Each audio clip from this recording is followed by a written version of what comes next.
You think you know about bad parenting? Wait until you hear about the Roman emperor who systematically poisoned his own children at the dinner table, not out of madness, but as calculated political strategy. This isn't some medieval legend or Hollywood fiction. This is documented history about a man so terrified of his own bloodline that he paid imperial guards to slowly murder his children, one meal at a time, while he watched. Meet Emperor Constans II of Byzantium, who ruled from 641 to 668 CE. History remembers him as a military strategist and religious reformer. What the textbooks conveniently skip is that he spent 15 years orchestrating the gradual poisoning of his own sons because he believed they posed a threat to his power. Not when they were adults plotting rebellion, when they were children. Some as young as 7 years old. The process was methodical and horrifying. Constans didn't just order executions, which would have been quick and raised too many questions. He wanted his sons to die slowly, to appear as natural childhood illnesses, while he maintained complete deniability. He personally selected members of his imperial guard, men he'd fought alongside in battle, and paid them massive sums from the imperial treasury to administer tiny doses of arsenic and mercury compounds into his children's food over months and years. But here's where it gets truly disturbing. Constans didn't keep this secret from his sons. As they grew old enough to understand, he would sit across from them at family meals, making eye contact while they ate food he knew was contaminated. Palace servants later testified that the emperor would sometimes smile slightly as his children struggled with stomach cramps, watching their small hands shake as they tried to lift their cups. He wanted them to know.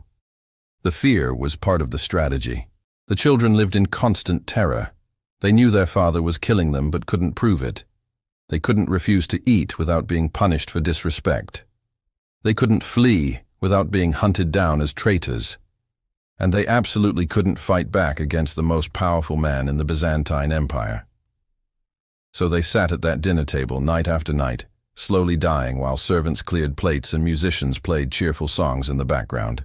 The symptoms started subtly. Frequent stomach aches that physicians dismissed as childhood weakness, hair that began falling out in small patches, fingernails that developed strange ridges and discoloration. But as months turned into years, the effects became impossible to ignore. The children's growth was stunted. Their skin took on a grayish pallor. They developed chronic tremors that made writing difficult. Some began experiencing seizures during lessons with their tutors. Palace physicians were caught in an impossible situation. They could see the children were being systematically poisoned. The symptoms were textbook, but diagnosing the emperor's sons with poisoning meant accusing someone in the palace, and the only person with motive and means was the emperor himself. So they documented symptoms in coded language, prescribed useless remedies, and watched helplessly as children deteriorated before their eyes. Constans even weaponized the religious establishment to support his plan. He consulted with church officials who assured him that protecting the empire from internal threats, even from one's own blood, was a holy duty. Some bishops actually blessed the contaminated food before it was served, believing they were participating in divine judgment against potential traitors. The church's complicity gave Constans spiritual cover for infanticide. But wait, the poisoning wasn't even the worst part. Constans established an entire system of psychological torture around the murders. He would sometimes have meals prepared without poison and watch his sons eat normally, their relief visible. Then the next meal would contain double the usual dose, causing immediate violent illness. He was training them like laboratory animals, never knowing which meal might be their last normal moment before agony. The imperial court became a nightmare of whispered conversations and avoided eye contact. Everyone knew what was happening. Servants would cry silently in hallways after serving poisoned meals to children they'd watched grow up. Military commanders who'd sworn loyalty to the emperor found themselves complicit in murdering their future rulers. The entire palace transformed into a slow-motion horror show where dozens of people participated in killing children and nobody could say a word. And here's the truly sick part. Constans didn't limit himself to just administering poison. He began testing different compounds and dosages on his sons, treating them like experimental subjects. Palace records show he consulted with toxicologists from Alexandria and Antioch, asking detailed questions about which poisons caused which symptoms, which ones killed fastest, which ones were most painful. He turned fatherhood into a grotesque science experiment, where his own children were the rats. The mechanics of how Constans orchestrated this mass murder of his own bloodline were as elaborate as they were horrifying. This wasn't some spontaneous act of rage. This was a carefully constructed conspiracy involving dozens of people, complex systems of payment and silence, and protocols designed to ensure the children died slowly enough that no single death would raise alarms. First, the selection of poisoners. Constans couldn't trust just anyone with this task. He chose members of his excubators, the imperial bodyguard unit composed of men who'd proven their absolute loyalty in battle. But loyalty to an emperor and willingness to murder children are very different things. So Constans employed a combination of massive bribes and explicit threats. Each guard received land grants worth fortunes, but their families were also quietly moved into imperial custody as insurance against betrayal. The payment structure was particularly twisted. Guards received gold solidi, the empire's premium currency, for each successful poisoning, but the amount varied based on how subtle the administration was. A poisoning that caused immediate violent illness earned less than one that mimicked natural childhood disease. Constans was literally incentivizing his children's prolonged suffering, paying more for their slow deaths than their quick ones. The poisons themselves came from across the known world. Arsenic trioxide from Persian mines, processed into white powder so fine it dissolved invisibly in wine. Mercury compounds from Spanish cinnabar, causing neurological damage that mimicked childhood epilepsy. Aconite from mountain plants, inducing cardiac symptoms that looked like heart defects. And lead acetate, which medieval people called sugar of lead because of its sweet taste, perfect for hiding in the honeyed wines children preferred. But here's where Constans's paranoia reached truly insane levels. He didn't trust his poisoners to work alone. He created a system where 3 separate conspirators had to be involved in each poisoning, none knowing the other's identities. The guard who obtained the poison never administered it. The servant who added it to food never knew what it was. The taster who pretended to sample the meal safely never actually consumed the poisoned portion. This web of complicity meant that even if one person developed a conscience, they couldn't prove anything without implicating themselves. The contaminated meals followed predictable patterns that the children began to recognize. Certain dishes appeared only on days when their father seemed particularly angry or stressed. Specific wines were served during meetings with foreign ambassadors, as if Constans was demonstrating his power by poisoning his sons in front of witnesses who didn't know what they were watching. The children developed superstitions about which foods were safe, refusing certain meats or avoiding particular fruits, but the poisoners simply adapted. Palace physicians became unwitting participants in documenting the murders.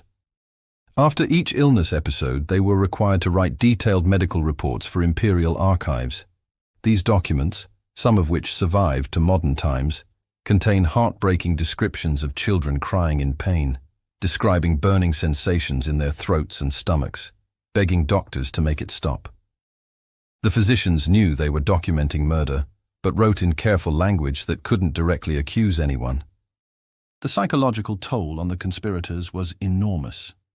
Several guards involved in the poisonings developed drinking problems, trying to numb their guilt. At least 2 committed suicide, though official records listed these as training accidents. Servants who prepared poisoned meals reported nightmares where the children's ghosts accused them. One cook eventually went mad, standing in the palace kitchens, screaming confessions that nobody dared acknowledge they heard. But here's the detail that makes this exponentially worse. Constans didn't just poison all his sons equally. He played favorites, adjusting dosages based on which child seemed most threatening at any given moment. The eldest son, Constantine IV, received lower doses because Constans initially planned to leave him as heir. The younger sons, Heraclius and Tiberius, were poisoned more aggressively because they represented backup heirs who could challenge Constantine's succession. This created a horrifying dynamic among the brothers. They knew they were all being poisoned, but some were dying faster than others. The younger boys watched their older brother receive better treatment and understood exactly what it meant. They were considered disposable. Constantine, meanwhile, lived with the knowledge that his father was killing his brothers while sparing him, making him complicit through his survival. The most disturbing evidence comes from Byzantine court records describing how the children's behavior changed over years of poisoning. Initially frightened and confused, they eventually became almost catatonic at mealtimes, eating mechanically without expression. Servants described it as watching small corpses go through the motions of living. Children so psychologically destroyed that they'd lost the capacity to even show fear anymore. Constance also poisoned the food tasters, the very people supposedly protecting his children from exactly this threat. He paid them even more than the guards, buying their willingness to pretend they'd safely sampled food they knew was contaminated. These men would take theatrical bites of bread or sips of wine, declare everything safe, then watch children consume lethal doses. Some tasters eventually developed real symptoms from trace amounts of poison residue, making their performances even more convincing because they genuinely looked ill. And while all this orchestrated murder was unfolding at the dinner table, Constance maintained his public image as a devoted father and capable emperor. He commissioned portraits showing him surrounded by his sons, tender family scenes painted while those same sons were actively being murdered. He gave speeches about the importance of family and legacy while signing payment orders to the men poisoning his bloodline. The cognitive dissonance was staggering. But wait, it gets worse. As the poisoning campaign continued over years, something completely unexpected began happening. One of the sons started building up resistance to certain poisons. His body was adapting to the constant low-level toxicity, developing tolerance that made him harder to kill. And when he realized what was happening, when he understood that his own biology was fighting back against his father's murder attempts, everything changed. Constantine IV was 14 years old when he realized his body was doing something impossible. After 7 years of systematic poisoning, he should have been dead or dying. Instead, he was getting stronger. The doses that made his younger brothers violently ill barely affected him anymore. His hair had stopped falling out. The tremors in his hands were subsiding, and most terrifying of all, he was starting to taste the poison in his food. The human body has an incredible capacity for adaptation when pushed to extremes. Constantine's liver and kidneys had been processing sublethal doses of various toxins since he was 7 years old. His metabolism had essentially rewired itself to recognize and neutralize compounds that would kill most people. Medical historians call this Mithridatism, named after King Mithridates VI, who allegedly made himself immune to poison through years of controlled exposure. Constantine achieved it through 7 years of his father's murder attempts. But developing poison resistance came at a grotesque price. Constantine's internal organs were permanently damaged. Palace physicians who examined him in secret reported that his liver was enlarged and hardened, his kidneys showed signs of chronic disease, and his digestive system was so scarred that he could barely process normal food. He'd survived, but he'd never be healthy. His father's poisoning had transformed him into a living medical horror, neither fully alive nor quite dying. The physical symptoms Constantine developed were genuinely disturbing. His skin had taken on a permanent grayish-green tinge from mercury accumulation. His teeth had turned brown and begun rotting despite his youth. His fingernails grew in twisted patterns with deep ridges marking each major poisoning episode like rings in a tree. When he sweated, his perspiration sometimes had a faint metallic smell that made servants gag. He was alive, but he looked like a corpse that hadn't gotten the message. Meanwhile, his younger brothers weren't building resistance. They were dying. Heraclius, the second son, began experiencing seizures during his religious lessons. His tutor described watching the 11-year-old boy collapse mid-prayer, convulsing on the marble floor while blood leaked from his nose and ears. The seizures became more frequent, sometimes 3 or 4 times a day. Between episodes, Heraclius would sit vacant-eyed, drooling slightly, his cognitive functions deteriorating with each assault on his nervous system. Tiberius, the youngest, suffered even worse. At 9 years old, his body simply started shutting down.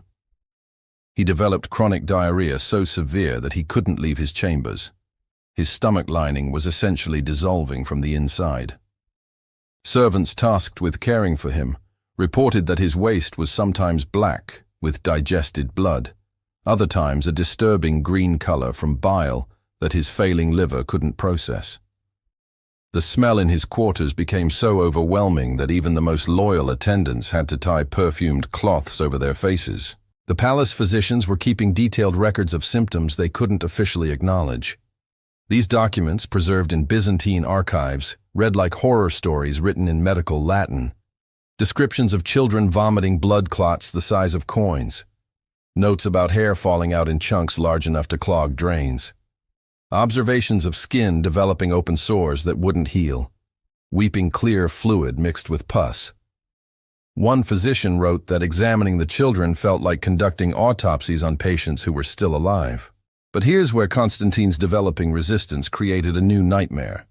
As he became harder to poison, Constans increased the doses. The problem was that all 3 sons ate from the same dishes during family meals. So while Constantine could tolerate the elevated toxin levels, his younger brothers were being hit with massively increased doses that their bodies couldn't handle. Constans was essentially using Constantine's resistance to accelerate his other sons' deaths. The dynamic at family dinners became surreal and horrifying. Constantine would eat normally, showing no ill effects, while his brothers struggled through each bite. Heraclius would sometimes vomit directly onto his plate, unable to keep poisoned food down. Tiberius would cry silently, tears running down his face as he forced himself to swallow, knowing refusal meant punishment. And Constans would sit at the head of the table, cutting his meat with precision, occasionally asking if the food was to their liking. The psychological torture was as devastating as the physical poisoning. Constantine knew he was somehow surviving what was killing his brothers, but he couldn't figure out why. He thought maybe God was protecting him, which filled him with religious guilt because that meant God was condemning his brothers to die. Or maybe he was cursed, marked by Satan to live while innocents perished. The theological implications haunted him almost as much as watching his brothers deteriorate. The palace became divided between those who knew about the poisoning and those who suspected but couldn't prove it. Foreign ambassadors visiting court noticed that the emperor's sons looked unusually ill and asked polite questions that went unanswered. Military commanders whispered in private about the strange coincidence of all 3 heirs suffering from similar mysterious ailments. Church officials prayed publicly for the prince's health, while privately debating whether divine judgment was involved. But the most disturbing aspect was how normalized the horror became. Servants stopped reacting with shock when young Prince Tiberius had another bleeding episode. Guards no longer flinched when Heraclius seized during public ceremonies. The entire court apparatus adapted to accommodate the slow murder of children, incorporating it into daily routine like any other palace protocol. Evil doesn't always announce itself with trumpets. Sometimes it just becomes part of the schedule. Constantine began conducting his own investigation, as much as a 14-year-old prisoner could. He started paying attention to patterns. Which servants handled his food versus his brother's food? Which guards were always present during meals? Which physicians seemed nervous when examining him? He couldn't confront his father directly without being killed immediately, but he could gather information, piece together the conspiracy, and most importantly, figure out who was actually administering the poison. The breakthrough came when Constantine noticed that a specific guard, a man named Theodoros, who'd served his father for 15 years, was always in the dining hall during family meals, but never ate anything himself. Most guards would snack on leftovers or sampled dishes. Theodoros never touched the food. Constantine began watching him closely and saw the telltale signs. Theodoros would stand near certain serving dishes. His hands would move in subtle ways. And afterward, those specific dishes would make Heraclius and Tiberius violently ill. Armed with this knowledge, Constantine faced an impossible choice. He could expose the conspiracy, which would likely get him killed along with everyone who knew the truth. He could stay silent and watch his brothers die, preserving his own life. Or he could try something desperate and dangerous. He could start switching dishes with his brothers, using his poison resistance to protect them while appearing to cooperate with his father's plan. Constantine chose the third option. At meals where he could manage it subtly, he would swap plates with Tiberius or drink from Heraclius's cup instead of his own. His brothers didn't understand what he was doing at first, confused when their eldest brother suddenly seemed interested in trading food. But the results were undeniable. On days when Constantine managed to intercept the poisoned portions, his brothers felt better. Not healthy, the accumulated damage was too severe, but better. This created a new and terrible dynamic. Constantine was essentially using his own body as a filter, consuming poisons meant for his siblings and relying on his resistance to survive. But resistance isn't immunity. Each dose still damaged him. Each meal was still Russian roulette. And he knew that eventually his father would notice that the poisoning was becoming less effective and increase the doses to levels that would kill even Constantine. The strain showed in Constantine's behavior. Servants reported that he stopped sleeping normally, instead pacing his chambers at night muttering prayers. He developed obsessive habits, checking his food multiple times before eating, smelling everything, touching it to his lips first to detect unusual tastes. He began hoarding small amounts of food in his rooms, eating only from his secret stash on days when he felt particularly vulnerable. The poisoning had made him as paranoid as his father. But wait, the situation was about to get exponentially worse. Because while Constantine was playing his desperate game of food roulette, his father was growing suspicious about why the poisoning was taking so long to work. And Constance's response to this problem would reveal that the methodical poisoning had been merciful compared to what he was planning next. Heraclius collapsed during Mass on a Sunday morning in late 663 CE. He'd been standing beside his father during the liturgy when his legs simply gave out, sending him crashing face first into the marble floor. The sound of his skull hitting stone echoed through the cathedral.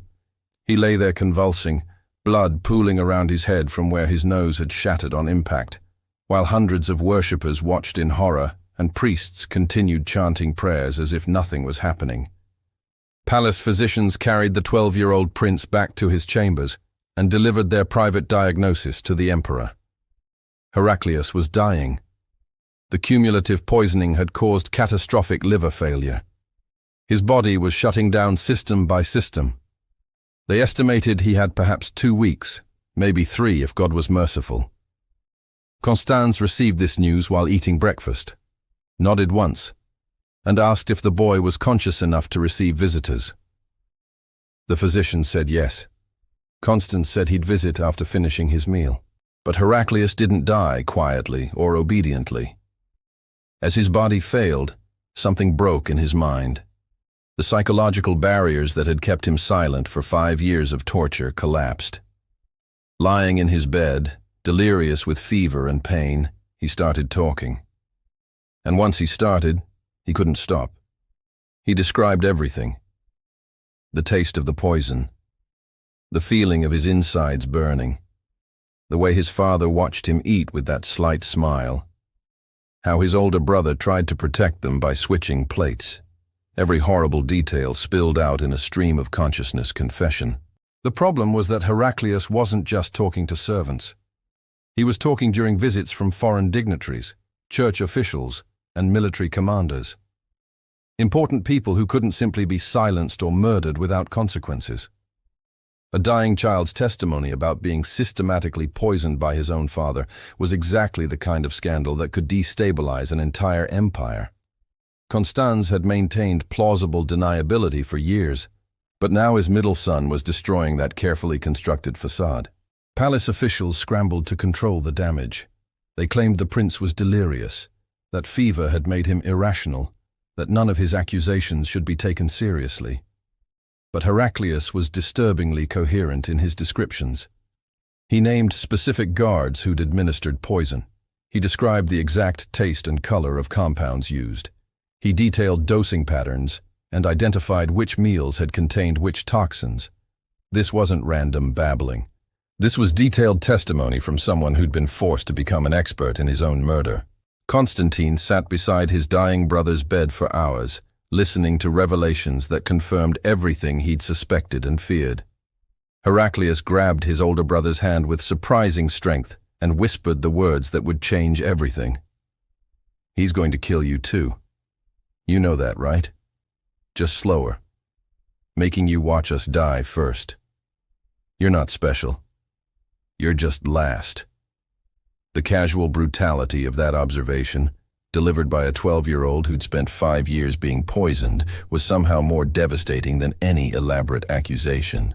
Word of Heraclius's confessions spread through the palace faster than officials could suppress it. Servants whispered in corridors. Guards exchanged knowing looks. Foreign ambassadors wrote coded letters to their home governments describing the bizarre scandal unfolding in Constantinople. The carefully maintained fiction that the emperor's sons were suffering from natural illness crumbled. Everyone knew. The only question was whether anyone would dare act on that knowledge. Constans faced a crisis. He could have his son killed immediately, but that would essentially confirm the poisoning allegations. He could try to discredit Heraclius, but the boy's detailed knowledge made simple dismissal impossible. Or he could do something so audacious that it would reframe the entire narrative. He chose the third option. He would visit his dying son publicly, perform the role of grieving father, and dare anyone to contradict him. The scene when Constans entered Heraclius's sick room was grotesque theater. The emperor knelt beside his son's bed, took the boy's fevered hand in his, and spoke loud enough for the servants and physicians present to hear clearly. "My beloved son, I know you suffer. I know you believe poison has caused this. I swear before God and these witnesses that I would never harm my own blood. If someone has poisoned you, tell me who, and I will have them executed immediately." Heraclius stared at his father with eyes that had seen too much and suffered too long. For a moment, everyone in the room held their breath, waiting to see if the dying child would directly accuse the emperor. Then Heraclius smiled, a terrible expression on a face already gaunt with illness, and said something that nobody expected. "You're right, father. Someone has been poisoning us. Someone who benefits from our deaths. Someone close to you who wants the throne clear for their own bloodline. Find them. Make them suffer like they made us suffer." The accusation was brilliant in its ambiguity. Heraclius hadn't directly blamed his father, giving Constans room to maintain innocence. But he'd made it clear that the poisoning was real, that it was deliberate, and that it served someone's political agenda. He'd essentially forced his father to either conduct a genuine investigation that might expose the truth, or conduct a fake investigation that would look like an obvious cover-up. It was a dying child's final act of defiance. Constans took the bait, probably because refusing to investigate would have been too suspicious. He ordered a full palace inquiry into the alleged poisoning. Guards were questioned, servants were interrogated, food preparation protocols were examined. It was all performance, of course, the emperor investigating his own conspiracy. But the performance required him to publicly acknowledge that his sons had been poisoned, which meant he couldn't poison them anymore without making himself look guilty. Constantine watched this elaborate theatrical production with growing understanding. His younger brother had just saved his life. By forcing their father to acknowledge the poisoning publicly and order an investigation, Heraclius had made it politically impossible for the murders to continue. If any more princes died of mysterious poisoning after a formal investigation, even Constans' most loyal supporters would have to admit what was happening. Heraclius had weaponized his own death to protect his surviving brothers. But the investigation revealed horrors that hadn't been part of anyone's plan. When palace officials examined food storage areas and questioned kitchen staff, they discovered evidence of poisoning that went beyond the emperor's 3 sons. Multiple servants showed symptoms of chronic toxin exposure.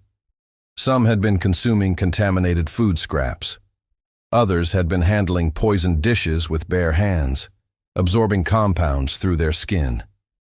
The conspiracy to murder 3 princes had poisoned dozens of innocent staff members as collateral damage. The most disturbing discovery came from the palace's lead food taster, a man named Marcus, who'd served the imperial family for 20 years. He'd been consuming trace amounts of poison for 7 years, playing his role in the conspiracy. The accumulated exposure had destroyed his organs. When physicians examined him during the investigation, they found his liver was barely functional, his kidneys were failing, and he had maybe months to live. He'd been paid fortune to protect the emperor's secret, and the payment was killing him. Marcus broke under questioning, possibly because he was dying anyway, and wanted some form of confession before facing judgment. He described the entire conspiracy in excruciating detail.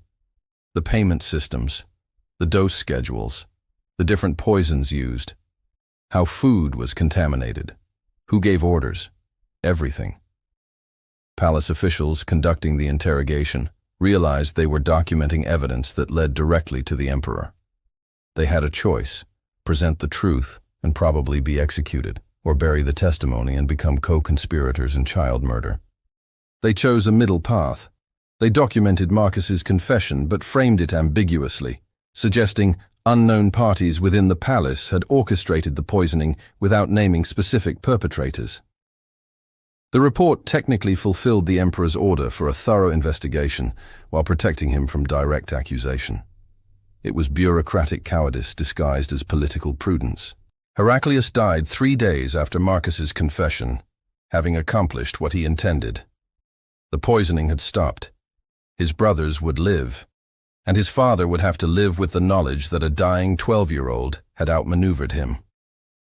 The boy's last words, witnessed by multiple attendants, were directed at Constantine. "Don't forgive him. Don't ever forgive him. Promise me." The funeral for Prince Heraclius was the largest public ceremony Constantinople had seen in years. Thousands attended.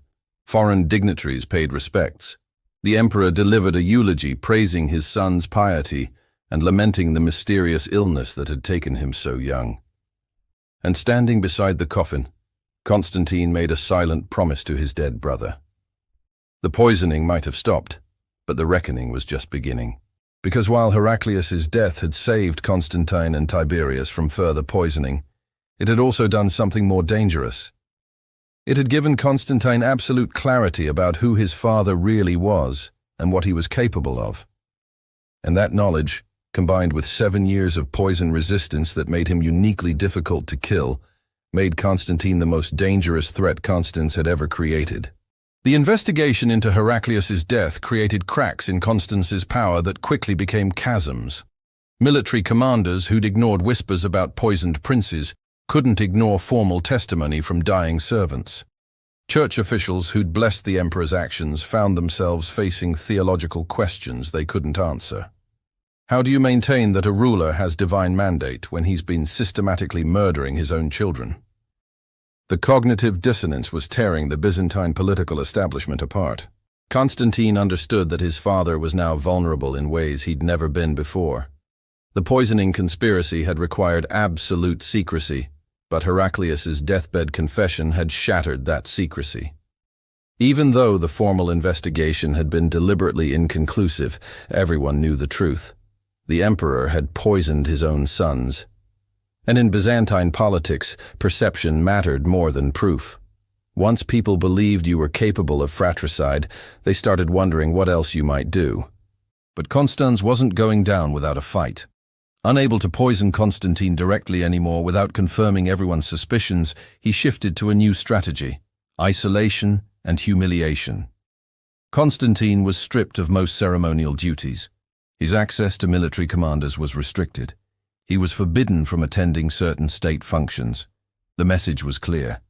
You might be the heir, but you're a tainted heir, damaged goods, someone the empire should be embarrassed about rather than proud of.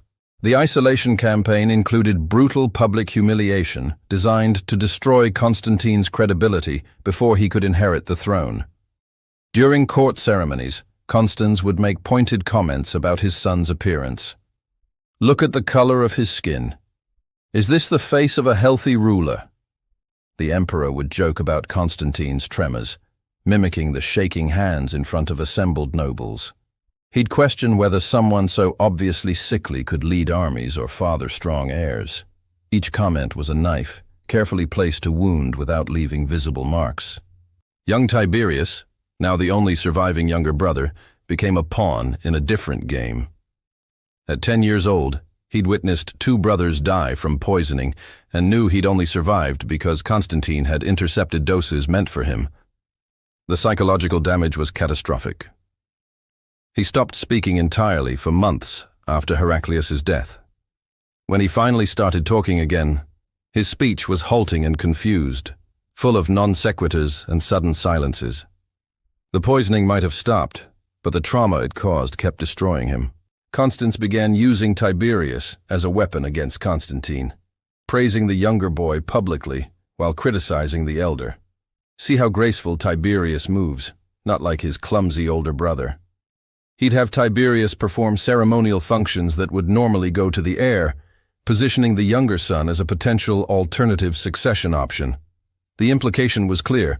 If Constantine proved too damaged or problematic, perhaps Tiberius could be groomed to replace him.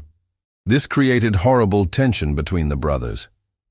Constantine knew his father was trying to drive a wedge between them, but Tiberius was too young and traumatized to fully understand the manipulation. The boy began seeing his older brother as competition rather than protector. When Constantine tried to talk to him about what they'd endured together, Tiberius would flinch away, terrified of saying something that might anger their father and restart the poisoning. Meanwhile, the empire itself was falling apart. Constans had been so focused on murdering his children that he'd neglected actual governance. Arab forces were conquering Byzantine territories in the east. The Italian holdings were in revolt. The economy was collapsing under the weight of the massive bribes Constans had paid to poisoners and co-conspirators. Historians estimate that the emperor had spent roughly a third of the imperial treasury over 7 years just to maintain secrecy about the poisoning conspiracy. The military became increasingly restless. Soldiers who'd sworn loyalty to the imperial family found themselves serving under a man who'd murdered 2 of those family members and damaged a third. Battle-hardened commanders who'd killed enemies without hesitation were disturbed by the calculated poisoning of children. Some units openly discussed rebellion. Others simply deserted, deciding that no amount of pay was worth serving such a ruler.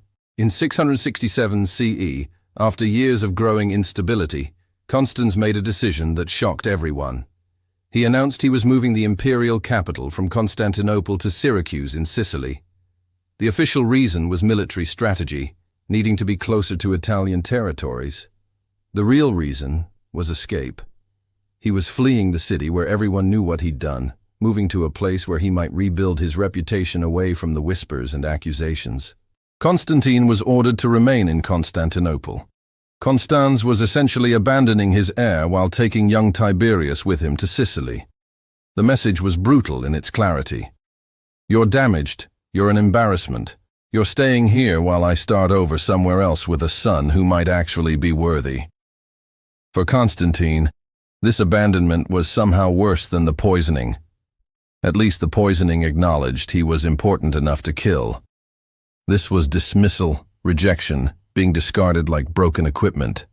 The journey to Syracuse was a nightmare. Constans traveled with a reduced court, having alienated so many officials that few wanted to accompany him. Those who did come were mostly conspirators who couldn't stay in Constantinople without facing consequences. The ship's crew knew they were transporting a child murderer and his traumatized surviving son. Some refused to sail. Others had to be paid triple wages to overcome their revulsion. Tiberius suffered a complete mental breakdown during the voyage. Away from the familiar palace, subjected to his father's constant attention without Constantine to protect him, the boy's fragile psychological state shattered. He started having violent episodes, screaming about poison in his food, refusing to eat for days, then gorging himself and vomiting everything up. Ship's physicians recognized the symptoms of severe trauma, but couldn't do anything to help, because the source of the trauma was the emperor himself. When they finally reached Syracuse, Constans set about trying to rebuild his image in a new city that didn't know his history. He commissioned art depicting him as a pious ruler. He made generous donations to local churches. He held public audiences where he performed the role of benevolent monarch. But information traveled faster than his reputation could be rebuilt. Letters from Constantinople arrived describing the poisoning conspiracy. Monks who'd fled the capital spread stories about the dead princes. Within months, Syracuse knew exactly who Constans was. The local population's reaction was hostile in ways Constantinople's had never been. In the capital, political considerations had kept criticism muted. In Syracuse, people had no such restraints. They shouted accusations when the emperor's procession passed. They refused to attend ceremonies where he appeared. Some churches wouldn't let him enter. The rejection was so complete and public that even Constance's most loyal followers began questioning whether this relocation had been a terrible mistake. But the worst was still coming. Because back in Constantinople, Constantine was no longer the isolated, humiliated heir his father had left behind. He was becoming something much more dangerous. The nobles and military commanders who'd been disgusted by the poisoning now had an alternative to rally behind. A damaged heir was still an heir, and one with genuine grievances against the current emperor. Constantine didn't have to actively plot rebellion. People came to him, offering support, suggesting that perhaps the empire would be better served if succession happened sooner rather than later. Constantine faced an impossible moral calculus. His father had poisoned him for 7 years, murdered his brother Heraclius, psychologically destroyed Tiberius, and corrupted the entire imperial system to maintain power. By any reasonable standard, Constans deserved punishment, removal, possibly execution. But he was still Constantine's father. Byzantine culture placed enormous emphasis on filial duty and respect for parents. Patricide was among the most unforgivable sins. Could Constantine be the person who finally stopped his father without becoming a monster himself? The answer turned out to be no. Constantine couldn't be that person, but he didn't have to be. Because in September 6068 CE, in a bathhouse in Syracuse, someone else made the decision for him. A group of disgruntled soldiers and local conspirators, none of whom had any connection to Constantine, solved the problem in the most direct way possible. They assassinated Constans II while he bathed, beating the emperor to death with soap dishes in the grotesque surroundings of a public bathhouse. The official message reached Constantinople 3 weeks after the assassination. Emperor Constans II had been murdered by unknown assailants. His body was being prepared for transport back to the capital for imperial burial. Constantine, as heir, was to assume the throne immediately. The letter was formal, bureaucratic, revealing nothing about the actual circumstances of death. But unofficial accounts arrived faster, carried by sailors and merchants who'd been in Syracuse when it happened, and those accounts were horrifying. Constans had been in the bathhouse's caldarium, the hot room, when attackers struck. He'd dismissed most of his guards, apparently feeling safe in the steamy privacy. That confidence was his final mistake. At least 6 men surrounded him, all armed with objects from the bathhouse itself. They used the heavy metal soap dishes, ceramic oil jars, and marble basin covers as weapons. The attack was frenzied, brutal, personal in a way that suggested rage beyond simple political assassination. The descriptions of the emperor's final moments varied in details, but agreed on the essential horror. Constans had screamed for help, but the sound echoed off marble walls and mixed with the normal noise of the bathhouse. By the time guards realized something was wrong and forced their way in, the emperor was already dead, his skull crushed, his body bearing dozens of impact wounds. The bathwater had turned red. Soap mixed with blood created a pink foam that covered the surface like obscene sea froth. But here's where the story takes its final grotesque turn. When officials prepared Constance's body for transport back to Constantinople, they decided to conduct a private examination first. Officially, this was to document injuries for the investigation into who'd killed him. Actually, it was because Byzantine officials wanted to know the truth about the poisoning conspiracy, and examining the emperor's corpse might provide answers that living witnesses wouldn't give. What the imperial physicians found during that autopsy was so shocking that they initially tried to keep it secret. The report, preserved in Byzantine medical archives, describes a body that had been deteriorating for years before the assassination. Constanz's internal organs showed signs of chronic poisoning. His liver was damaged in ways consistent with prolonged toxin exposure. His kidneys were failing. His digestive system showed scarring and lesions. The emperor hadn't just been poisoning his children. He'd been poisoning himself. The revelation changed everything anyone thought they understood about the conspiracy. Medical experts analyzing the autopsy report came to a disturbing conclusion. Constans had likely been consuming the same poisons he'd fed his sons, probably in smaller doses, possibly as a twisted form of testing, or perhaps some delusional belief that shared suffering made the murders less horrific. He'd spent 7 years destroying his children's bodies, while simultaneously destroying his own. This explained so much about the emperor's behavior in his final years. His increasing paranoia and erratic decisions weren't just psychological deterioration. They were symptoms of toxin-induced neurological damage. His physical decline, which courtiers had attributed to age and stress, was actually poisoning. Constans had been dying the same slow death he'd inflicted on his sons, experiencing the same symptoms, suffering the same organ failure. He'd been murdering himself in slow motion while orchestrating his children's deaths. The psychological implications were staggering. Had Constans been testing poisons on himself before giving them to his sons? Had he been trying to build resistance like Constantine accidentally did? Or had this been some bizarre form of penance, punishing himself for what he was doing to his children while being unable to stop doing it? The autopsy couldn't answer these questions, but it revealed that the man who'd orchestrated years of calculated child murder had himself been a victim of the same conspiracy. When Constantine received the full autopsy report, his reaction was witnessed by multiple court officials and recorded in their memoirs. He didn't express satisfaction or relief at his father's death. He didn't celebrate being free from threat. Instead, he sat silently for several minutes, reading and rereading the medical descriptions, then said something that nobody expected. He was killing all of us, including himself. We were just the family he chose to destroy. The funeral for Constans II was one of the strangest ceremonies in Byzantine history. Constantine, now Emperor Constantine IV, presided over burial rites for the father who'd spent 7 years trying to murder him. The church officials conducting the service had to navigate impossible theological territory. How do you pray for the soul of a man who'd committed such sins? Can someone who murdered his own children receive Christian burial? What does divine mercy mean when confronted with such calculated evil? Constantine made the decision that the full truth about the poisoning conspiracy would be officially recorded but not publicly emphasized. The assassination of his father would be investigated, though everyone knew the investigation was theater. The conspirators were never seriously pursued. This wasn't justice, but it was pragmatic. Constantine understood that exposing every detail of his father's crimes would destabilize the empire further. Better to let the whispers persist than force everyone to confront documented horror. Young Tiberius returned to Constantinople a broken shell of a child.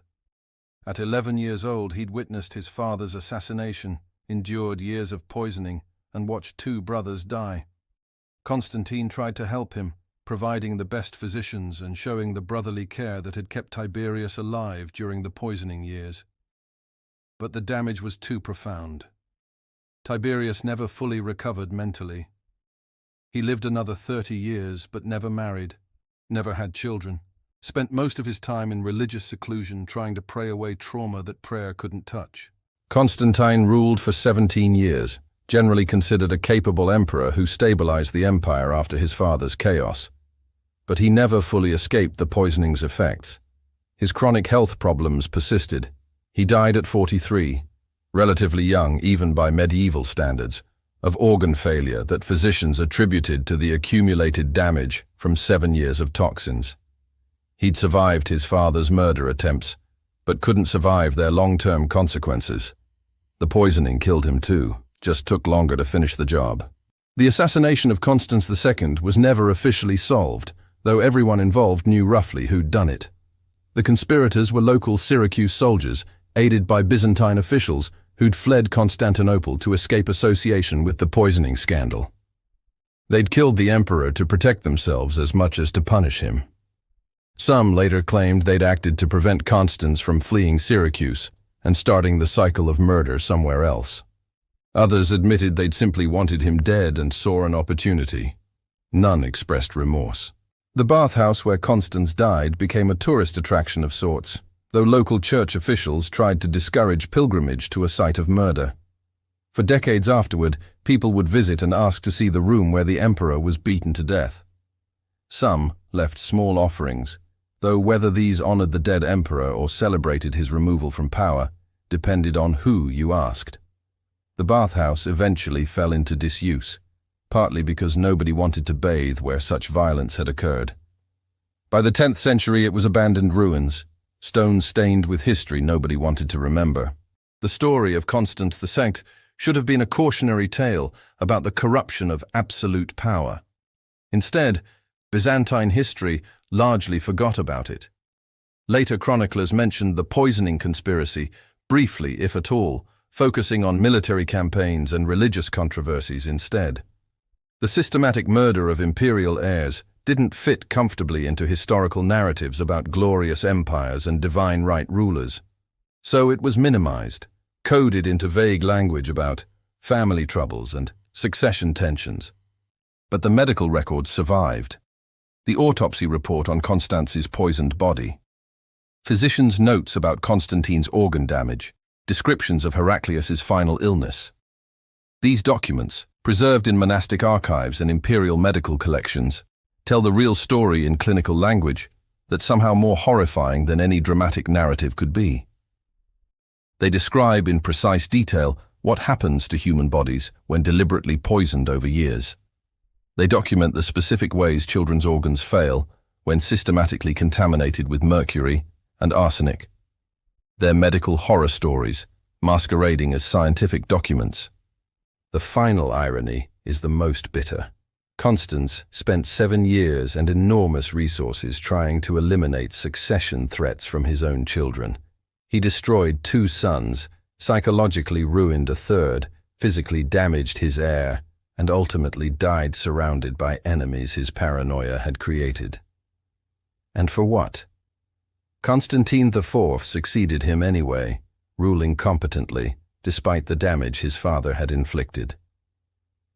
The poisoning conspiracy achieved nothing except creating generations of trauma and providing a case study in how absolute power can make monsters of men who might otherwise have been merely mediocre rulers. Modern historians examining the Constans II case struggle with how to frame it. Was this a case of severe mental illness exacerbated by imperial power? A calculated political strategy that went terribly wrong? A father's paranoia metastasizing into something monstrous? The answer is probably all three, which makes it even more disturbing.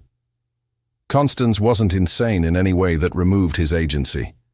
He planned methodically, adjusted strategies, maintained secrecy for years. But he was also clearly not thinking rationally if he believed murdering his own children would secure his dynasty rather than destroy it. The bathhouse assassination, brutal as it was, spared Constantine from having to make an impossible choice about patricide. But it also denied him justice in any meaningful sense.